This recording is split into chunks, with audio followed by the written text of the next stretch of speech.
Our next interview is with Bert Babcock from New Hampshire, and Bert is a longtime bookseller. We're at November 17th, 2013 at the Boston International Book Fair. And Bert, like I've asked everybody else, give us a little mini biography of yourself from the time you were born to get to be in high school or college. Talk about your parents, siblings, where you grew up, what schools you went to. Okay, well, I was born in 41 in New York. My parents were both at school then. My father was in medical school, my mother was Barnard, and both pretty well educated folks. We lived around Long Island in my early days, and eventually moving to Providence, where I basically grew up. First grade to junior high, but then we moved up to the Boston area. There was a medical facility that closed down. It was a mental health facility. My father was the resident superintendent physician. And so with the loss of that institution, which is still there, it's called Butler Hospital, fond memories of that and my family, friends, and so on. But everything changed when we moved up to the Boston area. And I went away to school. I no longer had a high school, or lost contact with all the friends I grew up with, so started all over again in the Boston area. Ended up, after prep school, I took a junior year abroad, and actually I was kicked out of school for a year, and the option was to take it abroad, and I was, by my choice, I had a few choices, but I decided to go to Switzerland, and it's French school there. I guess they mainly taught accounting, but I took regular, because it was the French system. Yeah. And I had to switch over to French pretty soon, and I became fluent and finally pretty much bilingual by the time I had come back. Finished my last year at prep school, and then I went to college in the Boston area. I went to Tufts, moved out of home, and lived in Cambridge for quite a while. And what did you major in at Tufts? well, it was French and Russian, and of course a regular liberal arts program. And I started in intermediate Russian. I'd somehow learned it, taught myself the rudiments. I'd learned a couple of other languages, and I'd also gone to Europe, to Germany for one summer, learned German as well. And I'd always was interested in languages and always poking around, trying to teach myself something. It was always a do-it-yourself. But in the meantime, my career was on track for French, for teaching it and for studying it further. And it's so gone now, I have to really think about it. But during that time, when I was living in the Boston area first, I poked around. I was haunting all kinds of bookstores. I used to go down to the Goodspeeds all the time, down on Milk Street. Peter Stern working at... there was the Star Brothers. They had... the Good Star and the Bad Star. That's right. Yeah, Norman and Milton. Milton. And Eva, who used to work for Milton, some will remember. Yeah. I was very friendly with Eva, not so much with Milton. Well, Norman I didn't know too well. Peter worked for Norman. I know. That's where I got to meet Peter. And we coincidentally became neighbors later on out in Menton. Really? We lived just down the street from each other. So I knew Peter pretty well. Known Peter a long time. Yeah, Peter's a great guy. He is. And he's very helpful, and he's a sweetheart. He is. And I've known him all these years. And also knew all the fixtures in Boston. I mean, I went to all those stores. Herb Hillman up at Pangloss, I knew very well. And I was interested in philosophy and social sciences and history, mainly, when I wasn't interested in French literature and so on. Pretty much had enough of that. But I went on anyway to graduate from Tufts, and I also took a master's in French literature at BU. And I was working on a further degree there, and I was working on another degree at Middlebury College, a double major in French and Russian. So this is what I was supposed to be doing and what I was on track for doing. And during the 70s, I kind of burned out of teaching. I taught 1 year up at Colby Jr. in New Hampshire, and Colby Sawyer now, and French teacher. And then I got a job at Curry College.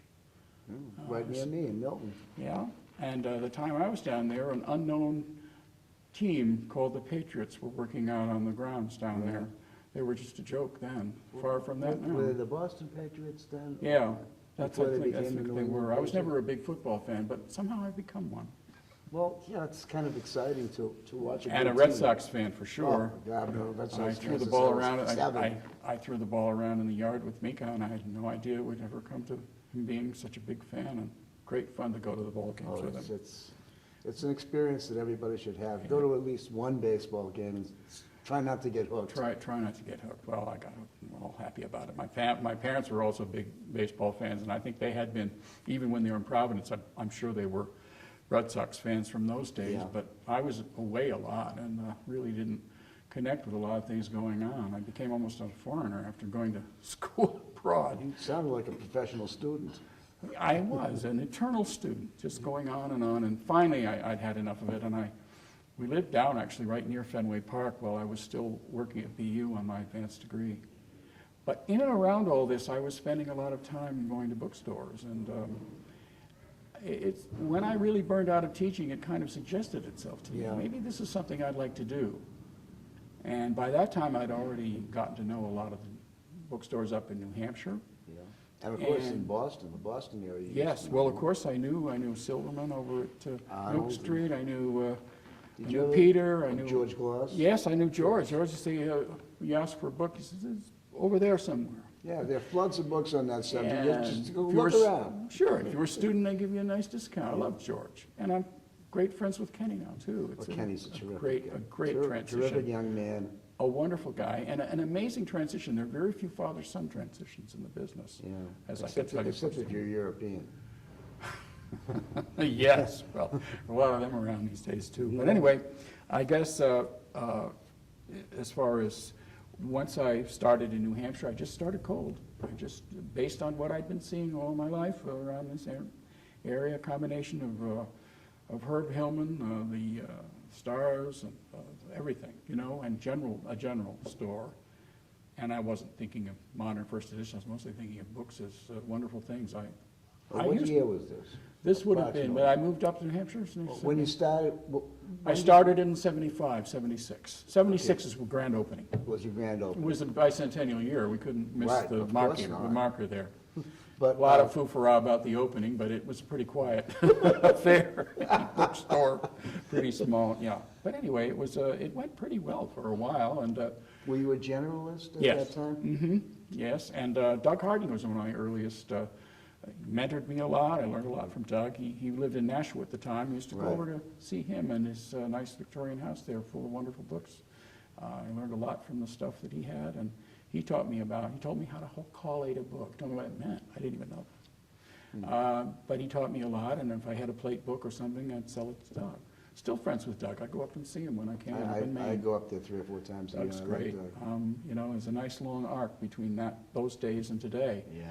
And of course, I was a member of the NHABA. I got to be president one year. Don't ask me what year. It was an remember. honorary, you remember the, yeah, you do.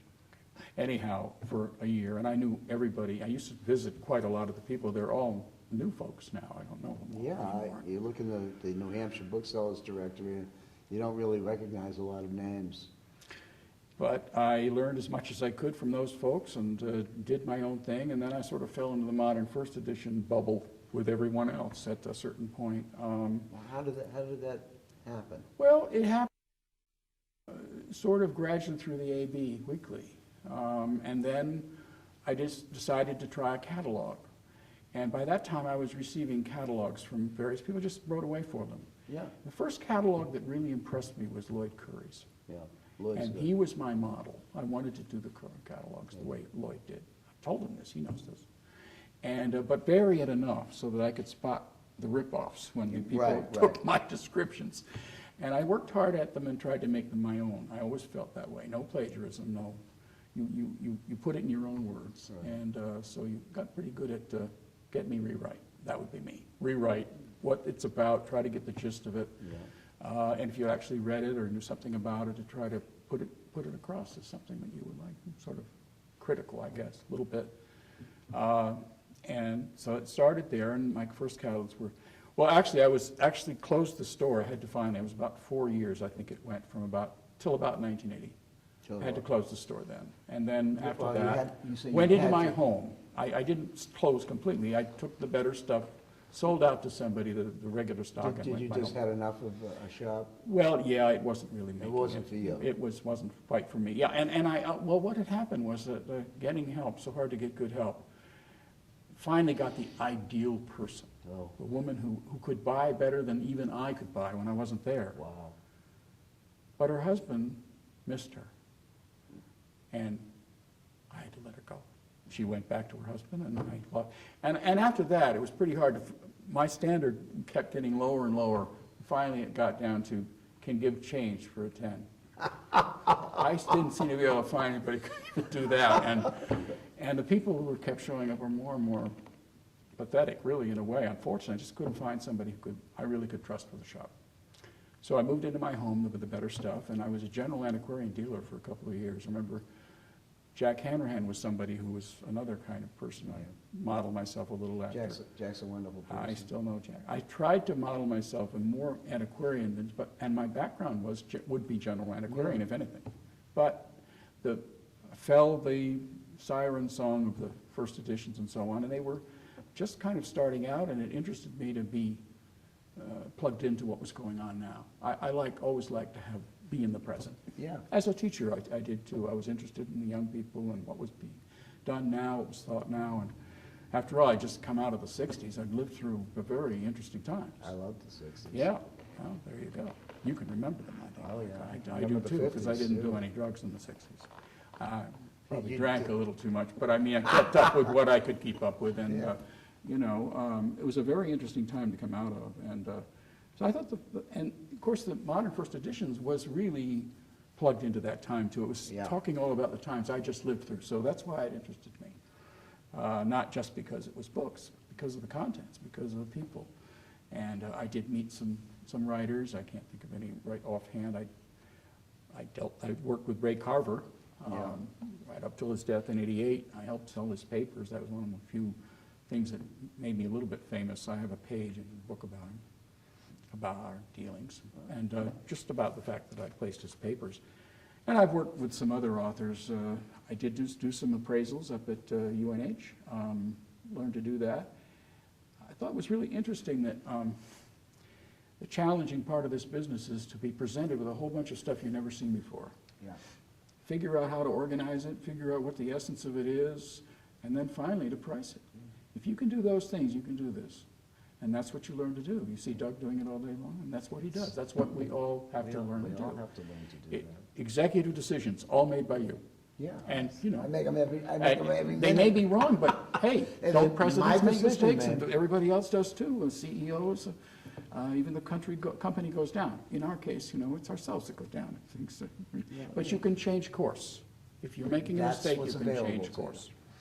And You're that's not why I locked never in. had a big staff. I mean, well, I would be the person making the decisions, but trouble is, the way I do things, I want to know they're done right, so I do them. So that's how small. Yeah, but if you want to take total control of the situation and know that it's done the way you want it done, you have to do it yourself. Absolutely. You can't leave it to somebody else. Well, my son taught me about the internet, helped me get into that, and that was the thing that kept me from probably also closing down when I had moved into my home, because Yeah. without the internet, I did catalogs for a while. I did over 100 of them. Yeah, I know. And I wish I still did them, but they don't make sense anymore without a staff. I would have to have staff doing them. And they're not very good. No, they are not that effective. producing They're not a good decision. So anyway, but websites, my son builds those websites, and as you well know, and they're the future, and we're living in it now. Yeah. And it has its ups and downs, and there have been changes, but those of us who want to do this are going to do it. Right. And I did it, and I told my son recently, I said, I've had the life I wanted. Yeah, absolutely. Even if it didn't always go exactly the way, and I'm not saying, I have a business in place, happy with it. And I see that there are enough younger people, not maybe quite enough for some of us, but enough. It was never a huge Right, business. there's enough of a critical mass to make a difference That's somewhere right. down the line. Absolutely. But, yeah, and it depends upon the field that you're dealing in too, because so many of the young dealers and young collectors are visually oriented. they're looking for paintings or Sure. prints, or maps, broads, God only knows what, but they're more ephemera and visually oriented than guys like us who've been around since the beginning of time. who That's write right. Books. That's right, the printed word. But you know, it's always been a little challenge. In Alice in Wonderland, Alice said that books without pictures wouldn't mean anything to her. So I mean, it's not exactly Well, just that's a Alice recent, for you. sure, but I mean, yes, she might have been onto something there. And I love illustrated books too. I grew up loving them, and I try to have a few of them back. Books that I remember, the Anderson and the Grimm's fairy tales and so on. Those old. I remember reading them that way, and they mean something to me. But the books that shaped me were probably more the boys' adventure things and travel. And on that note, even stamp collecting. I remember my stamps. I had a stamp collection. I loved Russian stamps and Finnish stamps and French stamps. Yeah, I like the French ones too, from the colonies in Africa. And it can't be a coincidence that I know all three languages. Yeah. And the cultures too. And one of them is my profession. The other is my family. My wife's a Finn, and I have Finnish. I still speak Finnish. And the last one, I guess the Russian one, was my self-taught and a second major. Do you still speak these languages? Finnish pretty well, fairly well. Get along in Finn. I can blend in, can know what they're saying about me, and join in. Russian, not so well. Not so well. I never was there, never traveled there. How about French? French, bilingual. You still Pretty much, yeah, pretty much bilingual. I mean, I just have to pull the cord a little in the engine, but carry on a conversation with Chaminade? no, I didn't, but I could. I just might feel a little awkward doing it if you didn't know me. I mean, Well, introduce yourself. Sure, why not? He's only interested in books in French. Is he the French guy, the French booth there? It's all French. I was going to say something to him, and I said he was busy at his computer, and I'm just a little shy about it, but I'm not that shy. I might go up and say hello. Other than Jack Hanrahan and Doug Hardy, was there anybody else who was a major influence for you in the book trade? In the book business, I would say, well, I think I mentioned Lloyd Curry for the cataloging. I think Harding again, just for the sense of being very practical about what you were buying and selling. He'd buy and sell anything in the book area. And has. Alan Ahern, who I knew, and some of the people that I knew are probably gone now. I hate to forget somebody that important. Natural. You can't remember everybody. Ken Lopez, who was a Ken's a great guy. He really, I think he retooled and re-engineered the old, what is it, The Good Doctor, the original Bason book and children, why can't I think of his name? Rosenbach. Dr. Rosenbach. Who basically found areas that weren't collected and wondered why they weren't and made sure they were. Yeah. He, went to buy, if he thought they were important, he'd go buy them at auction, bid high. And then he'd get wealthy people to be interested in buying them too, and Bason books and all the rest. And he decided, and the same way that he decided maybe it was important to know first book published, first religious book, earliest children's book, not just a first edition, but first kind of book. And that's, I think, what inspired people like Henry Hoening later, and who I did not know, but who inspired others, and Ken Lopez especially, with Vietnam literature, with American Indian literature, that sort of thing. Things that have been overlooked. And I think we can thank them for the kind of literature that we'll have in the future. Books like about the Gulf Wars, there's 3 of them now. How about books on the Soviet Union, which recently supposedly ended? Beginning and end, 1970, 1989, theoretically. The State of Israel, how about that? I mean, still going, hopefully, continue. But they 48 and unfinished. So you can have bracketed periods of time, or you can have a subject matter or something that, and then find out what are the high spots, what are the rare books in these areas, what can we learn a lot from? Fiction, nonfiction, doesn't matter. Those are the pathways, they're still there. Of course, now that books, the contents still are in those shapes, so I think there'll be ways of integrating digital books books with this sort of interest. But how they'll be collected, I can't really say. It's a little unknown. But I think the books will always be with us in some form, maybe a different one. Well, yeah, I always believe that there will always be books. The question down the line is what kind of books will they be? Who will be buying them?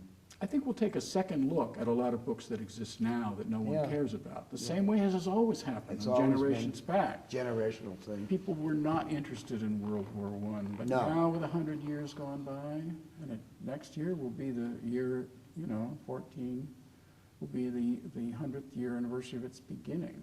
Sure, there'll be new interest. My son-in-law is fascinated with World War I. He's got so many books on World War I, I don't know what to give him anymore. I mean, he isn't a collector really, but he reads it all. He's a reader. Absorbing it all. He's really interested. He was a Marine, very interested specifically in World War I. And, so, I mean... The trench warfare, I don't know so much about the Marine part of it. No. Well, for me, it was World War II, because I was Yeah. born in 41. In fact, I was born a few months before Pearl Harbor, and it affected my family. Yeah. So I have a lifelong interest in everything to do with World War II. I have a pretty big library for amateur library. A few interesting first type things, an occasional signed thing or two, but that still interests me a lot. I've got to slow down. I'm not going to get to all these things, but I can dip into them, and I have them around, and I know when if one of them's missing. They're all there or not. So I'm not a real collector, but that's an area of my own interest. So You ought to go down and visit Ken Rendell's museum in Natick. I know about it. I've heard about it. It's I've resisted. I don't go to fall in. It's amazing. I know. I should go down. I really should. It's the real thing, not what you see in the movies. No, I know. My favorite, well, I like the tank, but my favorite thing is when you ring the doorbell, it's one of those submarine things, that dive. Oh, my. That's the doorbell. That lets you in, and you know you're in for something. You know you're in there. You know you're in there. But if you have that kind of an interest, Yeah. it would really be neat to have. What do you see as some of the challenges that we face as an antiquarian trade and as an association? Well, nothing new as far as what I've been hearing, and it's impressing. I think it's part of the way we impress the importance of the past, I think, on our kids, if we have kids, and if we're teachers, how we teach. I think of myself, since I was a teacher, I just was teaching the wrong subject. I think the subject I would have rather taught would have been history. And it's an ongoing thing throughout life. But the history, you have to root it in your own time. In order to understand how history really is written, do some of your own research into your own life. Try to remember what dates you did certain things and what major events occurred in your life, and probably influenced other people just as well. For this generation, it's probably going to be 9/11. It was Pearl Harbor for mine. Yeah, And me too. I saw the same enthusiasm to sign up, to do something, to go there, to go to Afghanistan, to go wherever it was. You've got to admire that. The same as you admire the kids that lied about their age to fight the Japanese or for the Germans. And my father, his first job, he was going to be a general physician, but he decided that he would be a psychiatrist because they needed to do something about these guys with PTSD, or as it was called then, shell shock, coming back from the Pacific War, which was a very far away, horrible war. Yeah. And he's been working with people like that ever since. In fact, one time when I was teaching at Curry College, I had a student who was suffering from PTSD that my father was actually seeing. We just happened to find out, no confidentiality was breached, but just as interesting that we were both involved with this guy. And it's something, the things that affect our generation. And through the books is the way has been in the past. There are other ways too. There's certainly movies. And books have been very tied to that. In fact, somebody said once that books were the software of the entertainment industry, because they fed in. Yeah, look how valuable books that have been made into movies are compared to the ones that haven't been. Yeah. Or how suddenly, if there's a connection made, that book goes up in value. The Glass Key, Kill a Mockingbird. Kill a Mockingbird, one of the biggest ever. prices of that? Gone with the Wind, not to speak of that, and everything. Fitzgerald's? and Sure, all Hemingway, those been Fitzgerald, movies. Faulkner. Sometimes even if the movies haven't been great, like, I don't think Great Gatsby's ever been a great movie, but the book is still, It's top. one of my favorites, The Great Gatsby, but I like the one with Robert Redford better than Yes, the one that they seems just to be made. the consensus best of the I group. don't like the one with DiCaprio in it. So already we have the book movie formula, I mean, that has driven a lot of collectors. And the other thing that drives them is prizes. I mean, Pulitzer Prize and Nobel Prize, that sort of thing still singles out Edgar Awards. Annie Edgars and the Hugos and the Nebula Awards and all that thing. I always have paid attention to those because they're a guideline. If someone doesn't know what they should collect, they could at least do that. And then you start looking at the list, and then maybe you start. History maybe isn't the main feature here, but what are the highlights of any generation? Yeah. And as we move to another generation, we find that maybe the graphic novels may have more of a lot of the movies are based on graphic novels now. That's right. They're pretty good. I mean, some of them are really excellent, and then people collect the graphic novels. I don't have the excuse to collect them, but they turn out to be interesting challenges as well. They're still books, but they're not quite books. I mean, they're not quite the same thing. But we move with the times, and I have one last question for you. When are you gonna retire? oh dear. I really don't want to retire, but I'll know Agreed. when I should. I hope so, I anyway. think each one of us will know when they should. I hope that we can know without being told too forcefully by our better half. Perhaps, yeah, or kids. It's time to, You often hear people say, he left in order to spend more time with his family. That was some crook, finding he beat some rap and didn't go to jail. At least he spent more time with his family, which one wasn't in the pen. But I want to try to keep out of trouble. Bert, thanks so much Thank you. for coming in and doing this. Appreciate it. Appreciate it.